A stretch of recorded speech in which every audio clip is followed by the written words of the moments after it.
Hello दोस्तों, मेरा नाम दिव्या है। ये कहानी शिवनगर के राजा की है।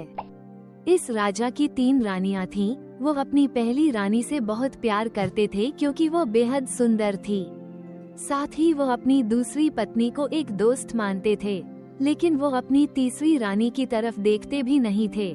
समय के साथ जब जरूरत पड़ी तो राजा का साथ सिर्फ तीसरी रानी ने दिया, क्योंकि इंसान की सुंदरता नहीं, उसका दिल और आचरण भी अच्छा होना चाहिए। बहुत सालों पहले शिवनगर के राज्य में नाथ नाम के राजा शासन करते थे।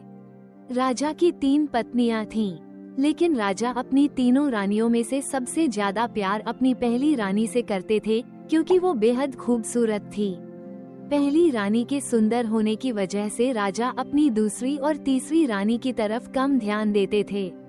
वही दूसरी रानी को राजा अपना अच्छा मित्र मानते थे, तो थोड़ी बहुत उस पर ध्यान देते थे, और बच गई तीसरी रानी जिसमें उन्हें कोई खास बात लगती नहीं थी, तो उस पर वह सबसे कम ध्यान दे पाते थे। राजा की तीसरी पत्नी उनसे बहुत प्यार करती थी, लेकिन राजा को उनका प्यार नहीं दिखाई देता था। राजा हमेशा अपनी पहली पत्नी के साथ ही रहते थे। ऐसे में कई साल बीत चुके थे।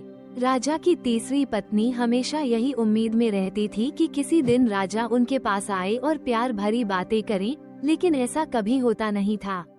चैनल को सब्सक्राइब करें और शेयर करें। धन्यवाद।